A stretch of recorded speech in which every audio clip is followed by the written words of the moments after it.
presentations. We've got a really exciting lineup today, and it's a great pleasure to invite Professor Max Sonderup to upload his slides. He's going to be giving us a presentation titled Primary Sclerosing Cholangitis, Autoimmune Hepatitis Overlap. When in doubt, review. Mark, over to you. Tobeko, thank you very much. I'm just checking that I'm being heard and I'm being seen. Yes, on both accounts. Thank you very much. So I just want to spend the short while, and thank you for the opportunity for the Division of Hepatology to present. Just sharing with you a patient that perhaps just highlights I think really an important fundamental principle in medicine, if not clinical medicine, and that is that there is no law against reviewing a diagnosis. And what I present to you is a 37-year-old married woman. She's got 2 children. She's an attorney, and I never know that's a good or a bad thing when you see a patient. She has a background that in 2008 she experienced quite significant painful wrists and a bit of a rash. It was never quite diagnosed. There were sort of various diagnoses entertained, and all investigations were negative. Sort of connective tissue disorders were raised. She was treated with a course of steroids. Things seemed to settle and never really came back. She doesn't really take much alcohol. She is on a PPI for some reflux disease. And she regards herself as being very healthy. She exercises regularly. This is about March last year. She remembers it because it was kind of just in that sort of as the first wave of COVID was about to start. She happened to go for some routine insurance testing. There was a life policy or something being applied for. They noticed some abnormalities. And then she saw her general practitioner who did a full liver profile. And you'll notice that there's this pattern where she has these elevated canalicular enzymes, ALK, phos, gamma, GT, probably about 3 to 4 times elevated, and really a modest sort of 2 times elevation of her transaminases, no jaundice, normal albumin. Now, she's investigated and she was referred on to be seen.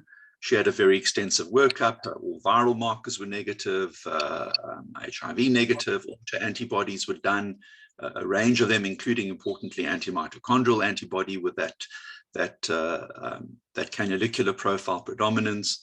She had a very mildly positive anti-smooth muscle antibody, sort of borderline 1 in 20. Notably, her total IgG level was elevated at 20.3 grams. Alpha-1, ceruloplasmin, etc. was all normal. She had an ultrasound that showed no real duct abnormalities, and it was essentially reported as a normal ultrasound. Now, on the basis of that, she was advised to undergo liver biopsy by the practitioner that she was seeing, which I think was an appropriate step, next step in this investigation. And this is the biopsy. This is just the H&E core on low power.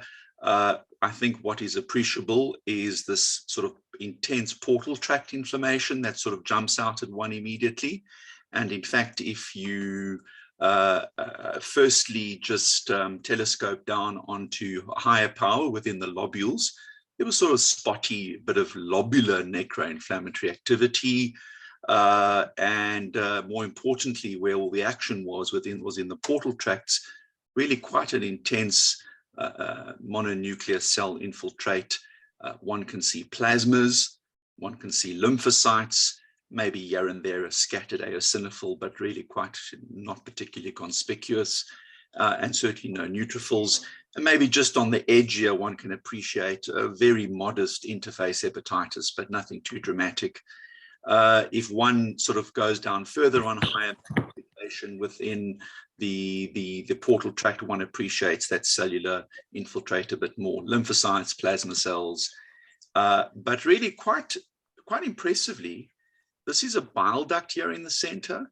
And I think most would agree, and we all know pathology loves food to describe things. This is really looking at it what you would see as classic onion skin concentric fibrosis, suggestive of a chronic ductular process targeting ducts in particular, suggesting that there is a chronic ductular process going on. If you just look at the low power, the BSR state, looking for fibrosis. One is struck by the relative lack of fibrosis, which is great when you see that. But when you narrow down again and go onto those ducts, I think then it really comes out quite beautifully on the reticulin stain and the BSR. You can see that concentric periductal onion skin fibrosis. So really, I mean, it was an appropriate thought to be suggested that you had features suggestive of a ductular sclerosing cholangitis type of pattern. Was this a PSC? You had quite an intense portal tract inflammation with lymphocytes and plasma cells and maybe a very scant interface. Was this an autoimmune PSC overlap? Appropriately, we all know that PSC is not diagnosed primarily on liver biopsy. It is a radiological biopsy. The screening radiological choice investigation of choice is an MRCP, and she went on to have that. I'm not a radiologist, but what you're looking here at is the gallbladder. I'm going to show you, and this is the common bile duct, and here is the pancreatic duct. And let's just sort of highlight that out for you. One starts appreciating maybe here in the pancreatic duct, there are a few narrowings. Certainly there's some narrowings going up here in the scattered sort of fashion here, particularly in the left system. And one can appreciate a bit of a narrowing, if not a little stenosis up there in one of the side branches. And I think I'm just going to scroll through, and one can appreciate in particular that little narrowing in the pancreatic duct. And really after the MRCP, one has to say that there is certainly evidence of what we would call multiple sort of beaded or stenotic appearances.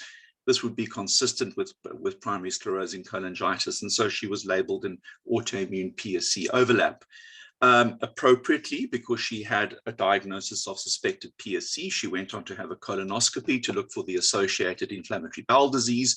The colonoscopy, in fact, was normal, and so were the biopsies. And her practitioner initiated her on high-dose prednisone at 60 milligrams and started azathioprine up front, as well as putting her on ursodeoxycholic acid. And you can see really within a short space of time, therapy was commenced around about May 2020, and certainly within a 2-month period, quite a dramatic improvement in the liver profile. And prednisone gets weaned somewhat quickly over the course of a month, and you can see those numbers are grumbling up again, but they're taken back up again, and then you see later on, in fact, by later in August, in fact, there's a normalization of that liver profile. That's kind of maintained. You've got a fairly youngish woman who's not particularly happy with taking high doses of prednisone, but she sort of sticks with it. She does admit that compliance is not fantastic.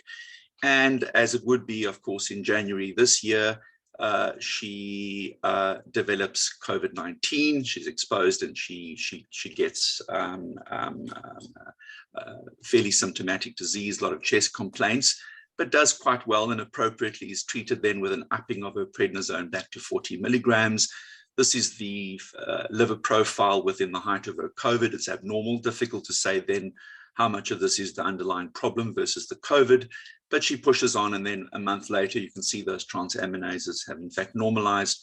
But she's now been through a pretty rough period. She's had a bad dose of COVID. She's not particularly happy, and she of her own accord then sort of weans down all her therapy and stops it, and thinks that this year, maybe around about April, she better check her enzymes again, and you can see that that pattern is well and truly back again.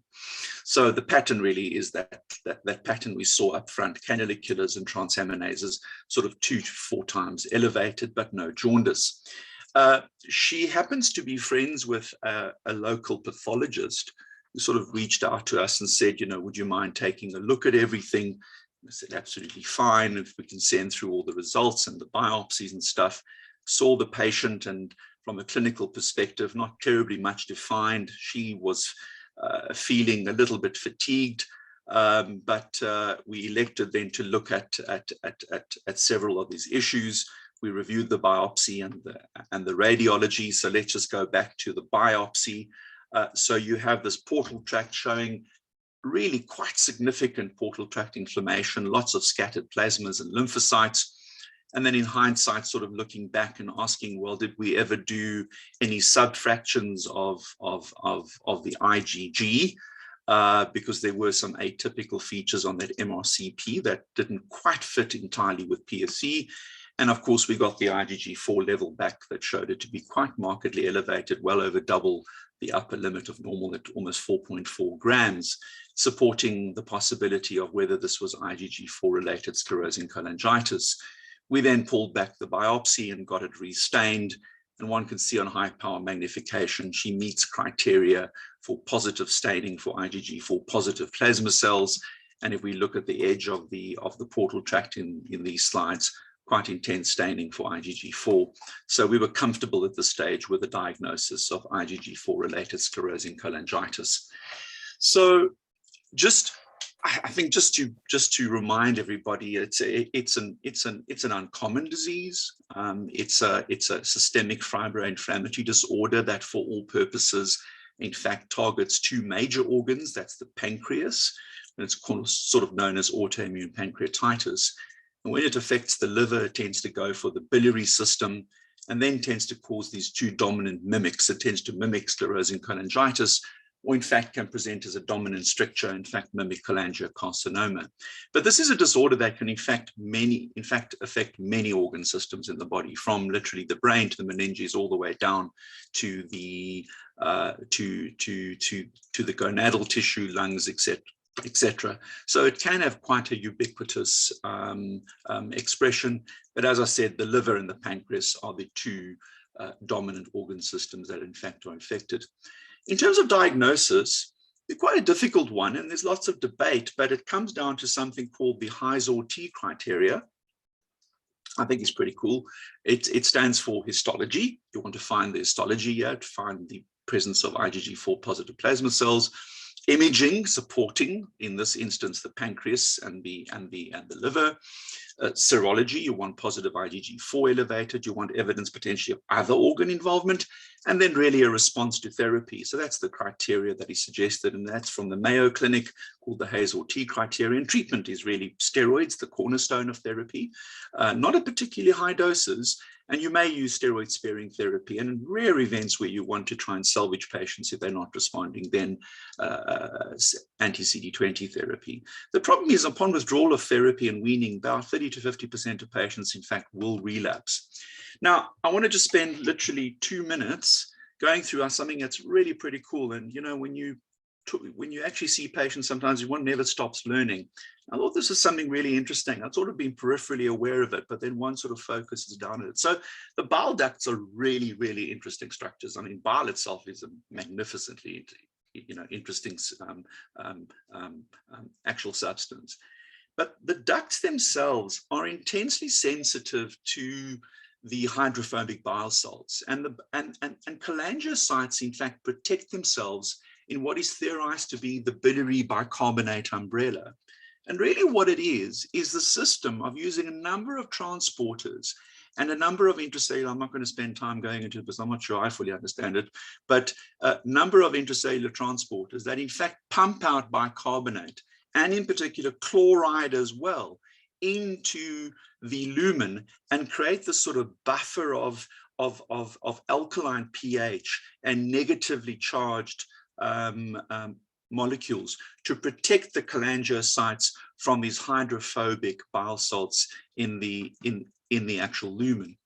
And so I'm bringing this to you because, in fact, just this past weekend was the American Association Study of Liver Disease annual conference. It was online, and I noticed this and I thought, how cool is this? Because I knew I'd be talking about it.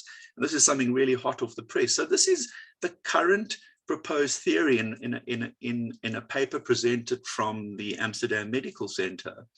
And this is their proposed theory of potential IgG4 related disease. So saying it's a beta cell driven disease from these IgG4 circulating B cell clones. And annexin A11 is a protein from a large group of proteins from the annexin genes that in fact mediates calcium dependent, this vesicular traffic and exocytosis in pancreatic islet cells and cholangiocytes in particular. Now, annexin A11 strongly expressed in human cholangiocytes, but not hepatocytes. And what is thought to happen, and they show this very nicely in this in vitro experiment by in fact cultivating human immortalized cholangiocytes with serum of people with IgG4 related sclerosing cholangitis, showing them very carefully that maybe these autoantibodies in fact target annexin A11 within the actual cholangiocyte. It thus then damages the cell's ability to produce this ANO1, which in fact is the protein required to produce the actual chloride channel within the cholangiocyte, thus upsetting the whole cell's ability to produce this bicarbonate umbrella, and thus making it thus sensitive to the damage produced by these hydrophobic actual bile salts. And in fact, annexin A11 is seen quite ubiquitously in a lot of glandular tissue around the body, and it may actually explain why this is a ubiquitous systemic disease. Just to finish off and say that there are distinct differences between PSC and IgG4-related cholangitis, although it is a mimic. And of course, the fact that it's steroid responsive, there's no associated IBD, and it's thought not to be a pre-malignant condition. And then there's a whole lot of potential patterns of PSC or patterns of sclerosing cholangitis one can see in these patients. So management, as I said, is the cornerstone is prednisone, not at a particularly high dose. You want to bring in remission, bring it down, and you may need steroid sparing therapy, but the response to therapy generally is very good, but it may require maintenance steroids, in fact, indefinitely. So just to finish off this particular patient, we recommenced steroids at just 20 milligrams and added some ursodeoxycholic acid.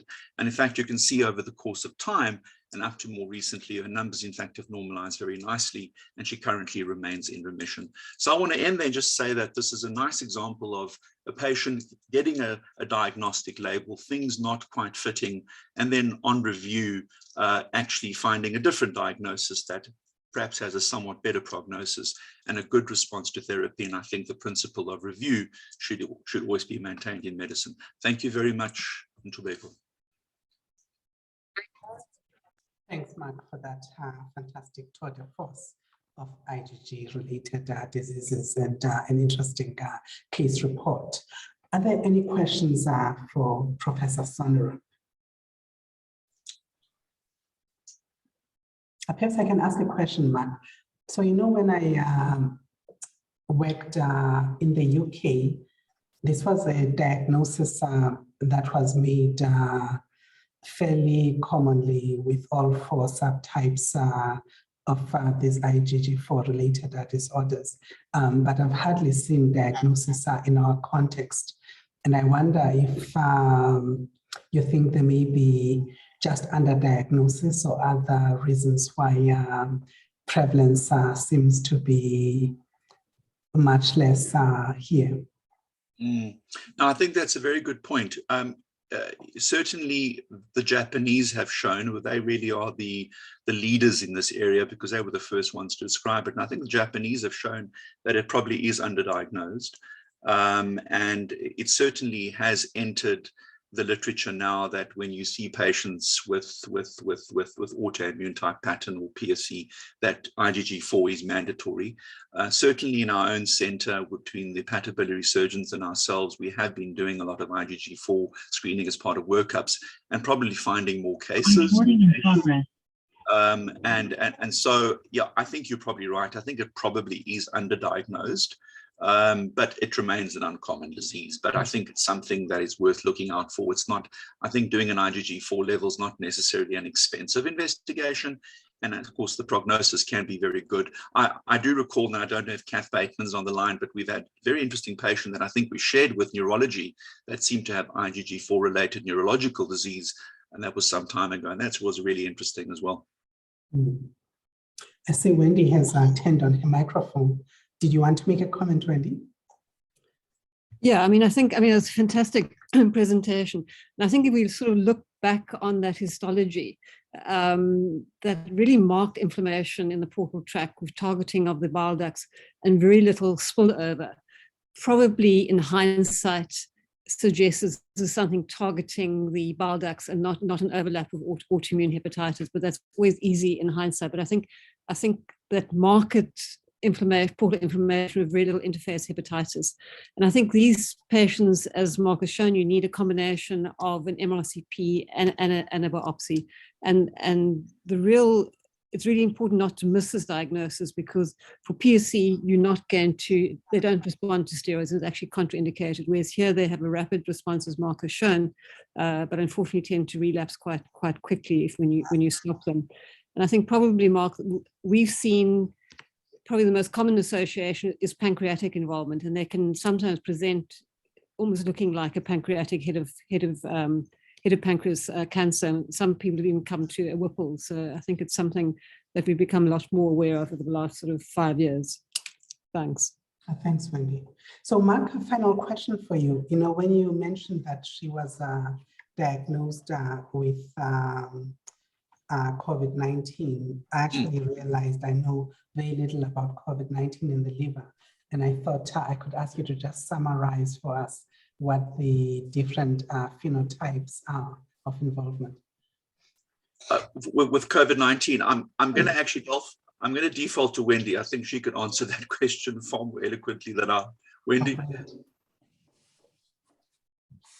So there's a whole, I mean, so up to 50% of patients with severe COVID will have abnormal liver enzymes. It tends to be mainly a transaminitis and mainly the AST higher than the ALT.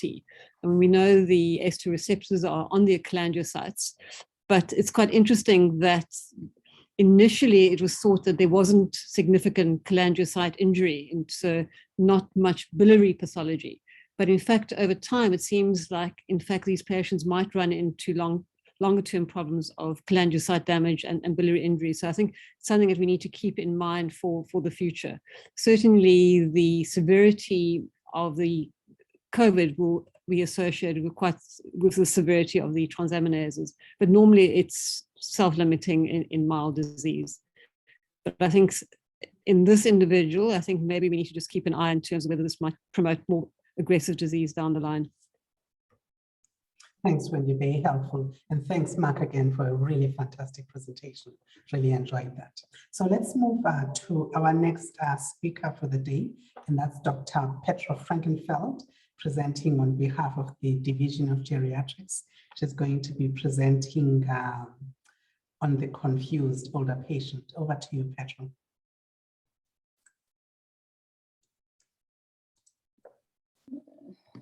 Thank you very much. So I'm thankful to be presenting on behalf of my department today. The presentation is on, like Prof said, the confused older patient.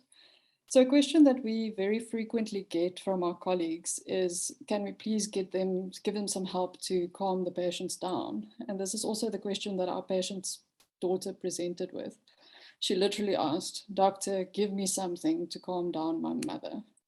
So our patient is Mrs. S.L. She's an 84-year-old woman known with hypertension, with hypertensive heart disease. She's got sensorineural hearing loss, had a previous gastrectomy, and is also known with osteoporosis, which has been complicated by an ankle fracture. She's known with glaucoma as well. And she'd been reasonably well up until a year prior to presentation. Then she'd started with a slow progressive cognitive decline, which over the last 3 months had become much worse, with accompanying perceptual disturbances in the form of visual hallucinations. She had fallen around the same time and fractured her right wrist and right fifth digit. And this was quite conservatively managed in private. So 1 month ago, she was also admitted to hospital with a delirium, treated for a UTI, found to have incidental COVID. And because she was confused, she had a CT brain as well, which just showed some small vessel disease. Her chronic medication is basically secondary stroke prevention with aspirin and simvastatin. She was on an ACE inhibitor, a loop diuretic, some bone protection, a PPI, and a bisphosphonate. So on examination, we found an older woman with a fluctuating attention span during the consultation. She had markedly decreased hearing, very poor vision with bilateral cataracts. She was hypotensive, but not in cardiac failure. Her abdomen was soft, there were no masses present, and on central nervous system examination, she had psychomotor slowing, but no lateralizing signs. With her musculoskeletal system, she was quite tender over that wrist fracture site.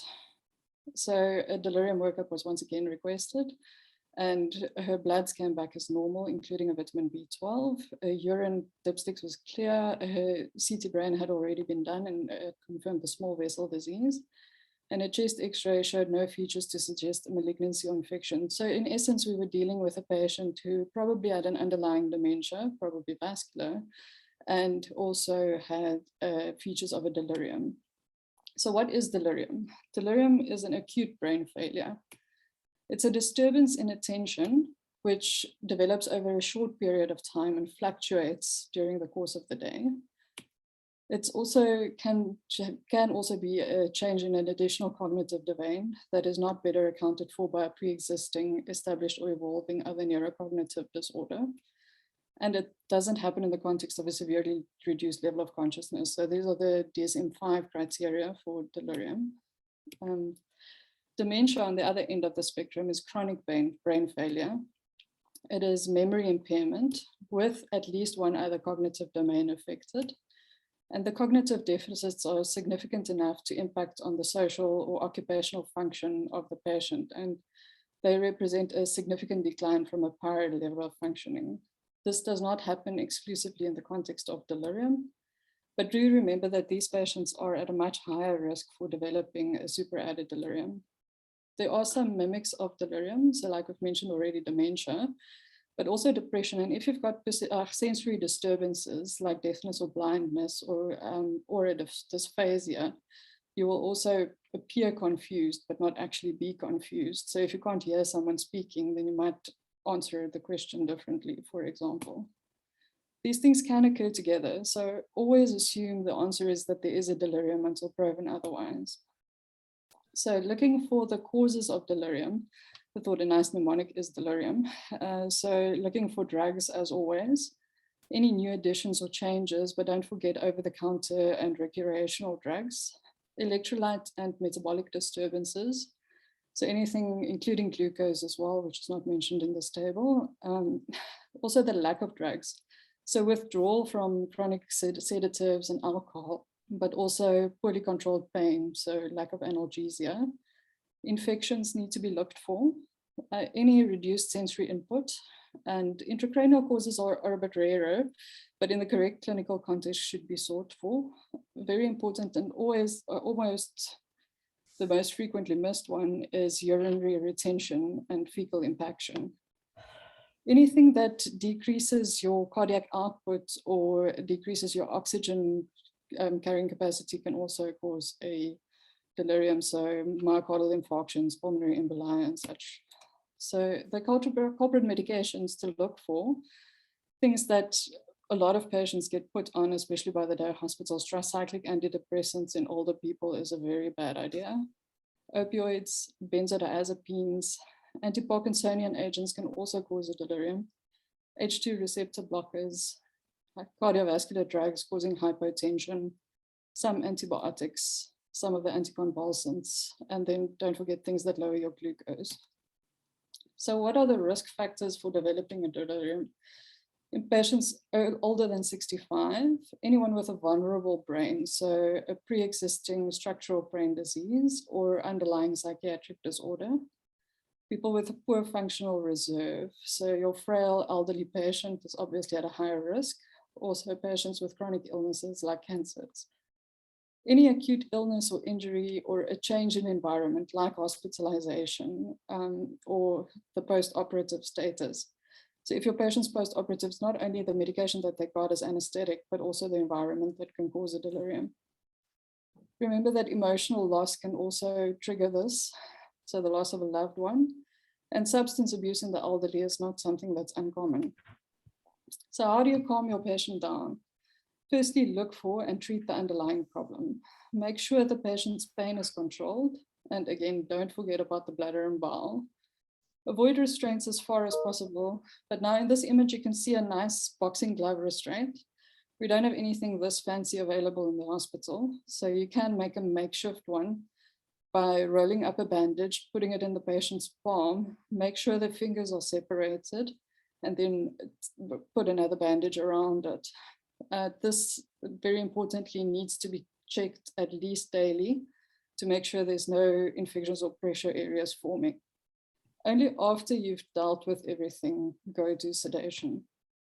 So the antipsychotic drugs, which everyone wants to go to first, come with increased morbidity and mortality. And your choice really depends on what your patient profile is and whether you need sedation or not. Always start with a very low dose, increase slowly, and use it for the shortest duration that you possibly can. So the less sedating options, at least in low doses, are things like haloperidol, which is probably most frequently used, and risperidone. These are the starting doses that we would use. More sedating options are things like chlorpromazine, olanzapine, and quetiapine. Benzos are bad. We don't like them. They cause dependence, they cause dementia and cognitive impairment. They increase the risk of falls. They increase mortality and can cause paradoxical agitation in the elderly. So they are useful, but only in very specific situations like alcohol withdrawal or benzodiazepine withdrawal. And in the context of Lewy body dementia and Parkinson's disease, if you need short-term sedation, a very low dose of a short-acting benzo may be considered. So this table really just shows the different side effect profiles of these drugs. Haloperidol is our typical antipsychotic. It's also the dirtiest of them all, and it's got a lot of extrapyramidal side effects and can cause neurolip malignant syndrome.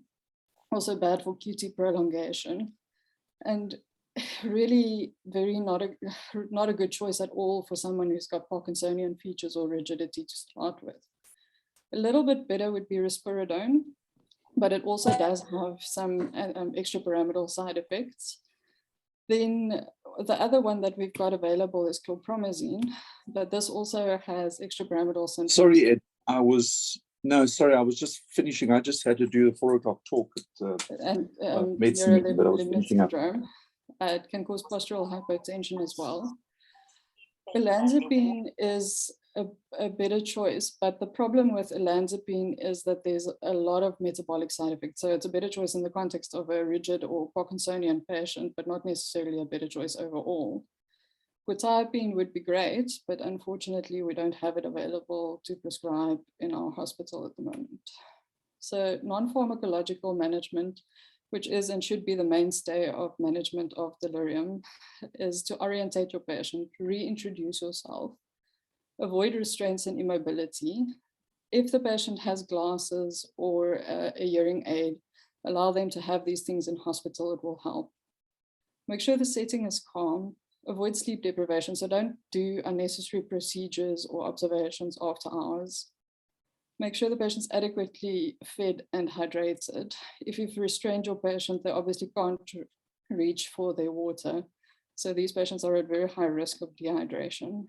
And promote bowel and bladder function.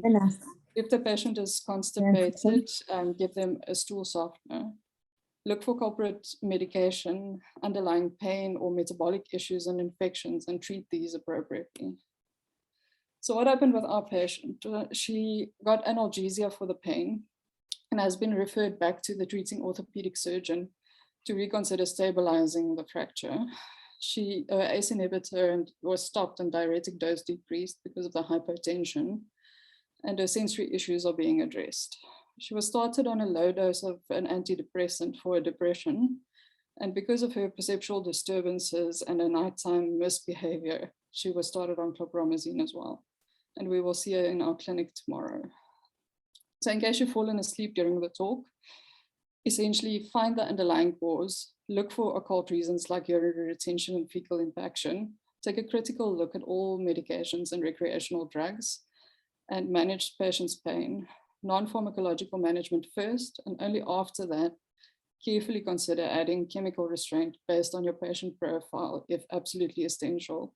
And remember to stop your antipsychotics when they're no longer needed. Thank you.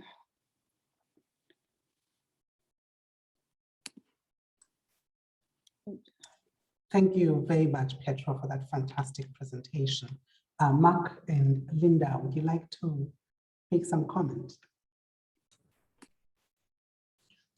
Hi, hello, Ntobeko. I don't think there's much to add, really. We've decided to choose a common topic rather than esoteric one.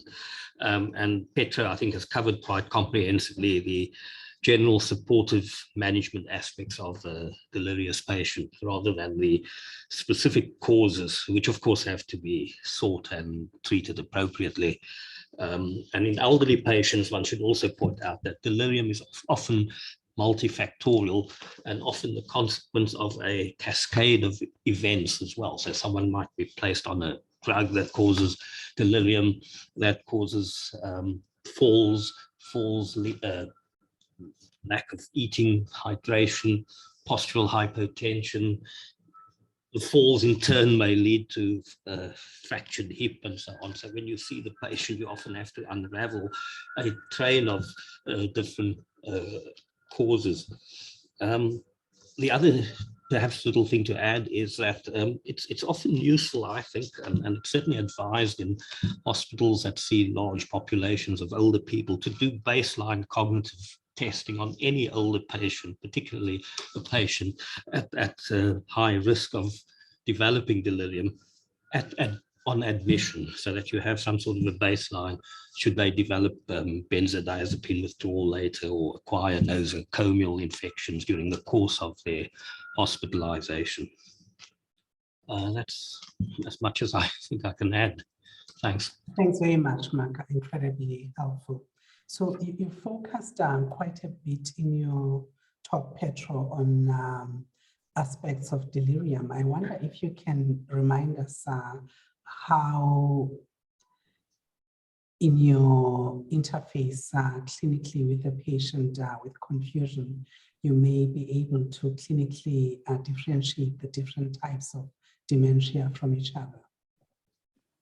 So, Prophet, it really would depend on the history, the collateral history from the relatives. And I think that's an important part that people need to get from, to actually decide, firstly, well, whether this is a delirium or a dementia. So the age of onset is important as well. Your frontotemporal dementia start a bit earlier usually than the rest. And then to look for perceptual disturbances in things like Lewy body dementia.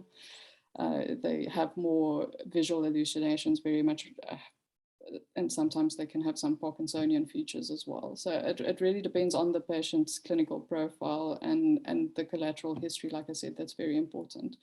Whereas Alzheimer's disease is more of a memory problem to start, and that's the main issue. Where with vascular dementia, they've got some executive dysfunction as well as memory problems. And the memory problems, because vascular is a subcortical dementia, they are helped by clues to kind of get to the answer if they can't remember anything from your testing. And with Alzheimer's, they aren't really helped by clues because the memories aren't being encoded into the hippocampus as well. I don't know whether that's briefly answers your question. But that's fantastic. Thank you. So I've got two questions, firstly from Graham and then Mark Brockman.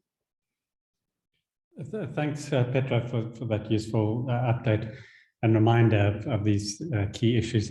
Can I just ask the resolution of delirium, what the usual course is, and in terms of the duration, and do patients usually return back to their baseline, or and particularly if they've got delirium, does it lead to a worsening in their baseline? Yeah, so that's an excellent point, actually, Prof. So patients can sometimes take up to 3 months to recover from a delirium. It does take a long time. It's not just going to be treat the UTI and the patient's better all of a sudden. They might have some improvement, but in patients who've already started with a cognitive decline from another cause, like an underlying dementia, if they have a delirium, that's kind of a hit that deteriorates their baseline, and they might never recover fully to what they were before. So it really depends on the patient's cognitive reserve, how much they're going to recover. But it can last quite long, especially in the elderly patients with vulnerable brains. Thanks. Mark Brockman. Yeah, thank you. So I'm interested in your choice of chlorpromazine in this patient, especially an elderly person. It's really a promiscuous drug with lots of adverse events. And I don't want to advertise, but we do have access to aripiprazole or quetiapine in certain patients as well. It was quite strange that, I mean, the alpha blocking, the anticholinergic, all the kind of adverse event producing side effects that this agent could bring, and it's very, very sedating. I was quite interested in that. I'd like to advertise a little bit that there is opportunity to achieve other antipsychotics if we think that there is a good reason to use them in a particular patient. Don't say that too loudly. So I think maybe we'd like to offer that to you if you find that the chlorpromazine is in fact quite difficult to manage as you move forward. Yeah, thanks, Professor. It was chosen particularly for its sedating quality in this particular patient. And because we haven't actually been getting quetiapine from pharmacy as regularly or as readily available, we don't really like the metabolic side effects at all of olanzapine in most of our elderly patients with lots of risk factors. So we would love some quetiapine if we can get that for our patients, yes. We also have mirtazapine. Sorry, Ntobeko, there's also mirtazapine, which we've used particularly for the elderly because of its lack of a lot of the risks in terms of its promiscuity and it's very sedating. So that is could be another option in terms of if we require sedating, because you've put the patient onto citalopram, which is quite energizing, and then sedating with chlorpromazine. So I'm not criticizing. I think I'm just advertising that maybe we're not getting a message out in terms of what formulary is available to everybody. So, and I'm apologizing for that. Actually, yeah, Prof, we do use mirtazapine quite a bit, but in this patient, because of the perceptual disturbances as well with the visual hallucinations, we thought that we needed an antipsychotic. Absolutely. Well, I see, Mark, you are unashamed about your self-promotion, including your son in the background. Thanks very much, Petro, for that fantastic presentation. Really enjoyed it. Please buy the SAMF. So we're going to move to our last speaker for the day, Dr. Rozeena Nordien, who's representing the Division of Endocrinology and Diabetic Medicine, and she'll give a talk on resistant hypertension. Over to you, Rosie. Thanks, Prof. I'm just gonna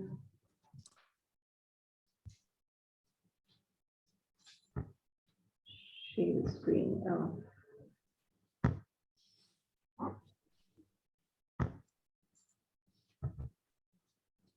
Okay.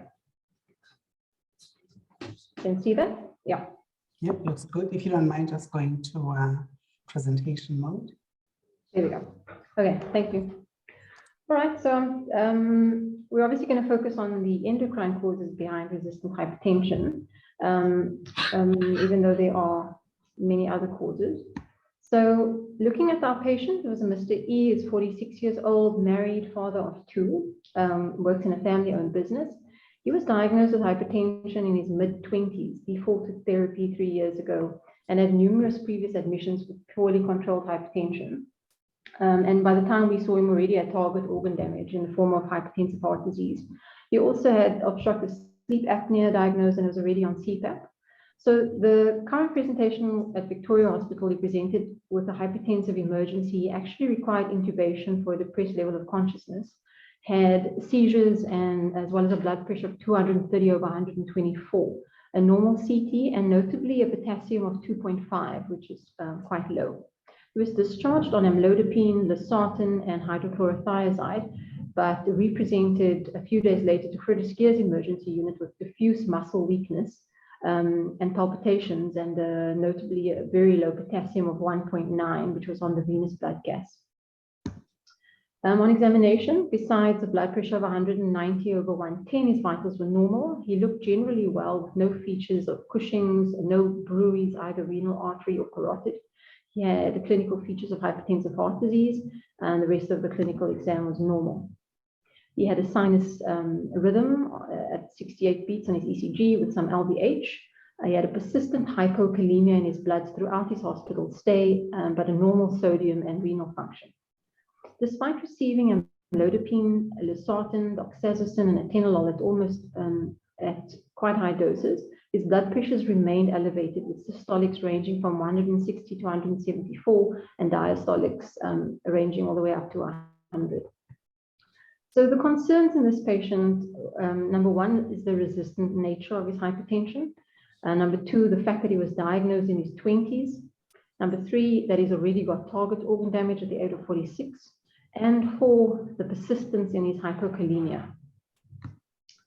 So common things occur commonly. We're aware of that. Essential hypertension is the most likely cause in it's the commonest cause of hypertension. But in this case, we obviously have to look for a secondary cause. We need to be like these doctors and look for the horses on the safari. So to define resistant hypertension, it's when blood pressure is more than 140/90, despite using 3 agents at maximal doses, of which one should preferably be a diuretic, or where blood pressure is controlled but requiring 4 agents. The prevalence of the resistant hypertension is high. So in the National Health and Nutrition Exam Survey, they found that 53% of patients had resistant hypertension, compared to the Framingham Heart Study, where it was 48%, which is fairly similar. And the renal denervation for resistant hypertension study of 1,416 patients, 50% had to be excluded because of the secondary cause for the hypertension. The commonest in that study, commonest cause was obstructive sleep apnea, renal parenchymal disease, primary hyperaldosteronism, or renal artery stenosis. Less common, there are a few endocrine causes there and vascular causes as well. So essential hypertension is commonest, but approximately 15 to 30% of patients will have a secondary cause. The prevalence of secondary hypertension in young adults under the age of 40 is almost a third of them will have secondary cause. And recent studies suggest that the overall prevalence of endocrine hypertension is between 5 and 10%, although this is noted to probably be an underestimation. So apart from resistant hypertension, there are a number of other clinical clues to point you towards a secondary cause and make you investigate, sort of think about investigating further for beyond just the essential hypertension. Causes of secondary hypertension. So obviously I'm going to focus on the endocrine causes. On the left, you can see adrenal dependent PHEOs, primary hyperaldo, Cushing's, pituitary, you can look at acromegaly, Cushing's disease, and then on the right-hand side, renal causes, renovascular, like renal artery stenosis, and then importantly also to remember drugs and toxins. Are the patients on oral contraceptives, non-steroidals, other illicit drugs, alcohol, licorice, nicotine, etc. So just looking at the commonest causes within sort of endocrine causes, pheochromocytomas or paragangliomas, the prevalence is 1 to 2 per 10,000 patients in general population, and in patients with hypertension, it's higher. The triad of pounding headache, sweating, palpitations, sort of remitting, they come in paroxysms and remit. And that can be present either resistant hypertension, they can have an incidental adrenal mass, or a previous history of a pheo or family history of either of the two. Screening tests will be 24-hour urinary fractionated catecholamines. Cushing's disease, we all know the clinical features of Cushing's syndrome, so I'm not going to go into that. And although it's rare, we do have to be aware of it as a possible cause. And of patients with Cushing's syndrome, the majority will be hypertensive. Screening for that, 24-hour urinary cortisol, a dexamethasone suppression test, or midnight salivary cortisol. So the focus of the talk is primary aldosteronism, and in patients with resistant hypertension, between 17 and 23% will have primary hyperaldo. It's the #1 hormonal cause for secondary hypertension, and in patients labeled as having primary hypertension, about 6% of them will actually have primary hyperaldo. As the stage of hypertension rises, so does the prevalence, the prevalence of hyperaldosteronism. And interestingly enough, 34% of newly diagnosed hypertensive with obstructive sleep apnea will be found to have primary hyperaldosteronism. So who do we screen for primary hyperaldo? Endocrine Society guidelines suggest patients who have resistant hypertension, which I've defined before. those who have hypertension with hypokalemia, with an adrenal nodule, with obstructive sleep apnea, with a positive family history of a young stroke, and then all patients with all primary relatives of patients diagnosed with primary aldo. So you've got your patient that you're suspecting. Now, biochemically, what do we do? Morning blood samples in a seated patient. They should be seated. And the PAC with your plasma aldosterone concentration, we use I've circled the values that we are using. So it's anything over 277 as well as a suppressed renin. And then you question whether the patient has spontaneous hypokalemia and a aldosterone level of over 555, you can confidently label them as having primary aldosteronism. If you're in between values, then you'd need confirmatory testing, but I'm not going to go into that. The patient's aldo level is under 277 and they've got a raised renin. They're really very unlikely to have a surgically curable primary aldo as a cause, or an adenoma as a cause. So the forms of primary aldosteronism, of the causes, the commoner is bilateral hypertrophy of the adrenal glands, about 60% for about 60%. Those with an adenoma, it's about 40%, and adrenal carcinoma is less common. Other less common causes, familial hyperaldo, and of the familial causes, the glucocorticoid remediable aldosteronism is the commoner one.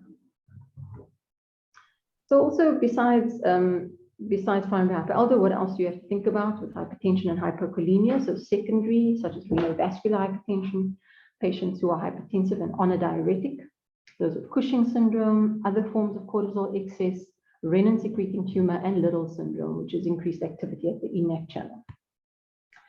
So once you've confirmed biochemically that you have primary hyperaldo, you need an adrenal CT scan. If you find that it's normal, or there's micronodularity or bilateral masses, or an atypical mass unilaterally of over 2 centimeters, and surgery is not desired, then it's you're considering pharmacological therapy. So IHA stands for idiopathic hyperaldosteronism, or the glucocorticoid remediable aldosteronism. Then you'd obviously, it would be pharmacological therapy. If surgery is desired, you'd need adrenal venous sampling. On the other side, if you have a unilateral hypodense nodule between 1 and 2 centimeters in the setting of marked primary aldo, and surgery is not desired, then you'd continue with pharmacological therapy. But if it is, you'd have to see if you can lateralize with adrenal venous sampling in patients over the age of 35. If they are younger, then you can go straight to unilateral laparoscopic adrenalectomy. So this picture is not for the physiology, it's actually for the anatomy. It's just to show the inferior vena cava and the right adrenal gland coming, adrenal vein coming off the IVC, and the left coming off the renal vein. The reason I show this is because of the technical difficulties, just to demonstrate the acute angle here with the right adrenal vein. So at adrenal venous sampling, it's usually a bit trickier to get into that vein. So over here, you can see the picture. I'm just going to go to B on this side. This is the right adrenal vein with an adenoma noted here with a black arrow. I'm going to skip these and go to E over here, which is it's a reformatted CT scan, left adrenal vein, the white arrow, and then an adenoma, black. Just, yeah. And then I've moved down here. So once we can, there's no lateralization with adrenal venous sampling, you'd have to continue with pharmacological therapy. If you are able to lateralize to one side, then a unilateral laparoscopic adrenalectomy is recommended. So important is to optimize conditions before testing for the aldo and renin, correcting potassium before testing, because hypokalemia will give you a falsely low aldosterone level in the setting of primary hyperaldo. You want to stop potassium sparing diuretics for at least 3 weeks. You want to discontinue spiral or mineralocorticoid agents for at least 4 weeks. Encourage a moderate salt intake. You shouldn't restrict salt. And draw blood in the morning after sitting upright for at least 2 hours. So back to our patient. Just focusing on the potassium and the aldo-renin ratio. His potassium, as you see, is 2.5. And then on the second admission was low again, 2.3, with an aldosterone of 477 and a renin, which was fairly normal at 10. Although that aldosterone is quite high for that potassium as well. But you see, as we correct the potassium, you can see the aldosterone is now 1,190 and a markedly suppressed renin. So we can just see the effect of the hypokalemia that I was talking about earlier. And what did we find? So on CT scan, he had a bulky left adrenal gland, but no distinct masses. He had a CT angio, which showed normal renal arteries bilaterally. We've currently stopped his spironolactone, and he's awaiting adrenal venous sampling for lateralization. And why the big issue? Well, here we have somebody that has a potentially curable cause for his hypertension, and he's gone all these years without receiving the appropriate management. It's prevalent, it's virulent, but very treatable. Case detection should be instituted if you have somebody with resistant hypertension, regardless of whether there's hypokalemia or not. The aldosterone and renin testing needs to be done in the appropriate manner, withdrawing you don't have to draw all antihypertensives, but you should stop thiazides and if the patient's on spironolactone. And then elevated aldo-renin ratios should prompt further confirmatory testing and management. And thank you. Thanks, Rosie, for that very clear presentation. Joe, would you like to make any comments? Thanks very much, Ntobeko, and I'd like to congratulate Rosie on an excellent presentation and for highlighting all the essential points. And I suppose we wanted to really show this case because it's a patient who was diagnosed in his 20s and he's gone probably with a potentially curable cause for the last 20 years and has landed up being a young person with end organ damage from poorly controlled hypertension. And just to reaffirm that endocrine hypertension is probably underestimated. So it's quite important for all of us to really have a high index of suspicion, especially in a young patient, because often the causes are curable, or such as the case of a pheochromocytoma may actually be life-threatening. And then another point to emphasize is just once the diagnosis of primary aldosteronism is made, it's essential to ensure that there's not bilateral disease, as not too infrequently here and also in the literature, patients have had a unilateral adrenalectomy only to find out that they still have hyperaldo. So adrenal vein sampling is essential, but unfortunately, we don't really have the experience with that yet at Groote Hospital. We really are trying to develop the experience and build a technique together with our radiologists. But it is really a critical component of ensuring that you have unilateral disease before you actually subject a patient to a unilateral adrenalectomy. So I think those are the main points that we really wanted to make. Thanks, Joe. So Rosie, you know, resistant hypertension is a fairly common condition. Which patients would you say need to be considered for discussion with your friendly endocrinologist or refer to your clinic?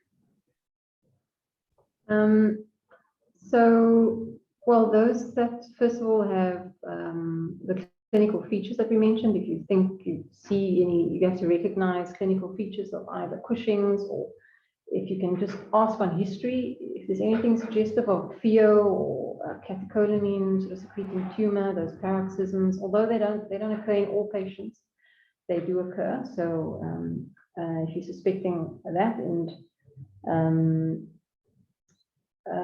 yeah, so just being prompted clinically. The other that we mentioned, the primary aldo, as you can see in this patient with the hypokalemia and the diagnosis at a young age, just to just be aware of that. And then also, yeah, well, that would be the endocrine side of things. I might be forgetting some stuff. Yeah, but basically it would just be your clinical your clinical suspicion, if you see anything to suggest a syndrome or such as in this case, the persistence of the hypokalemia. Yeah. Joel, how closely do you work with the hypertension clinic when you see these patients? That's a good question, Ntobeko. We haven't really worked very closely in the past. I'm not sure for what reason. We generally get patients referred directly to us, and then we'll end up managing the hypertension and the whole process together with our endocrine surgeons. And occasionally I know that the hypertension clinic have also directly referred patients with primary hypereldo to the endocrine surgeons without involving us. I suppose we do need to really develop a closer forum with each other. Maybe even a combined clinic in the office. Yeah, agreed. Yeah, wonderful. Well, Rosie, thanks so much for a really instructive presentation. I must say I've enjoyed all three of the talks today that were excellent. So I think it's a good place to end the meeting, and I wish you all a wonderful evening. Bye.